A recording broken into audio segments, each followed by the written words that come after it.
क्या आप तैयार हैं एक ऐसी हकीकत से टकराने के लिए जो न सिर्फ देश की लाचारी दिखाती है बल्कि आपके अंदर तक को झकझोर दे? क्या आप तैयार हैं एक ऐसे ब्रिज की कहानी सुनने के लिए जो सिर्फ नदी पर नहीं बल्कि पूरे महाद्वीप की सोच पर बना है? तो जुड़िए मेरे साथ, मैं हूं आकाश और आप देख रहे हैं एसटीजे इन्फो टीवी, जहाँ खबरें नहीं क्रांतियां दिखाई जाती। सोचिए आपके घर में बीमार माँ पड़ी हो और आप सिर्फ इसलिए अस्पताल नहीं पहुंच पा रहे हो क्योंकि सामने एक नदी है और उस नदी पर कोई पुल नहीं है।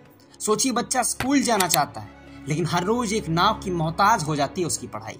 सोचिए किसान की फसल तैयार है लेकिन रास्ता नहीं है और वो अनाज वहीं खेत में सड़ जाता है। क्या ये साल 2025 है या फिर 1825? क्या ये अफ्रीका है या किसी उपेक्षित सपनों का कब्रिस्तान? एक कहानी है बुर्किना फासो, एक देश जो हर साल बरसात आते ही अपने हिस्सों से कट जाया करता है। हिर्दगू और बोनफोरा नाम याद रखिए क्योंकि यहीं पर एक नदी है जो सिर्फ पानी नहीं दर्द की धारा बन जाया करता, जहाँ गांव नाव पर चलते थे, जहाँ अस्पताल एक सपना हुआ करता था, जहाँ स्कूल तक पहुँचना एक जंग हुआ करती। लेकिन अब कहानी बदल रही क्योंकि अब मैदान में उतरे हैं प्रेसिडेंट इब्राहिम ट्राओरे, एक नेता जिसने बंदूक नहीं उठाई बल्कि पुल बनाने की राजनीति शुरू। दिसंबर साल 2024 में शुरू हुआ हिर्दगू ब्रिज प्रोजेक्ट। सिर्फ एक ब्रिज नहीं था, ये एक ऐलान था कि अब अफ्रीका झुकेगा नहीं। 4 स्पैन वाला ब्रिज RN1 पर, जिसे कहते हैं बुर्किना फासो की लाइफलाइन। जून साल 2025 तक 3 स्पैन बन चुके हैं, 75% पिलर खड़े हो चुके हैं, फ्लड डिस्चार्ज सिस्टम एक्टिवेट हो चुका है। लोग सुबह से शाम तक साइट पर मजदूर नहीं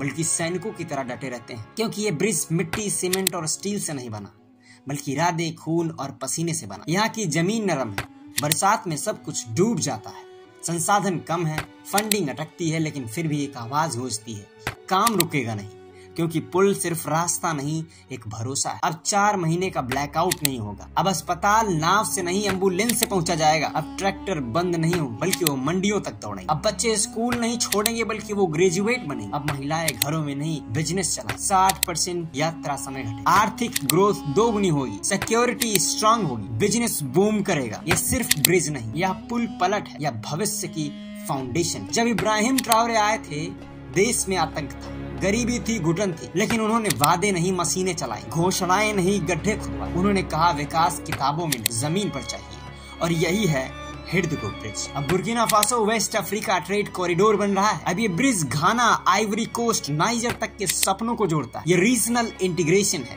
ये अफ्रीकी यूनिट का असली रोड मैप। तो अगली बार कोई कहे एक पुल क्या बदल देगा तो उसे ये वीडियो भेजना, उसे एक कहानी सुनाना, उसे हिर्दगू ब्रिज दिखाना, क्योंकि जब एक देश का हिस्सा कटता है तो केवल जमीन नहीं सपने कट जाया करते हैं और जब एक पुल बनता है तो सिर्फ रास्ता नहीं पूरा इतिहास बदल जाया करता है। अगर आपको लगता है कि ये ब्रिज सिर्फ अफ्रीका की कहानी नहीं बल्कि पूरी दुनिया की उम्मीद है तो एसटीजे इन्फो टीवी को सब्सक्राइब जरूर करें क्योंकि यहाँ सिर्फ खबरें नहीं चलती, यहाँ बदलाव की आग लगती। मैं हूँ आकाश, मिलते हैं अगली बार एक और बवाल मचाने वाली खबर के साथ। तब तक के लिए आप देखते रहिए एसटीजे इन्फो टीवी, जहाँ हर खबर कहती है अब सिर्फ सुनना नहीं सोचना भी पड़ेगा। मिलते हैं अगली वीडियो में, तब तक के लिए जय हिंद, नमस्कार, वंदे मातरम।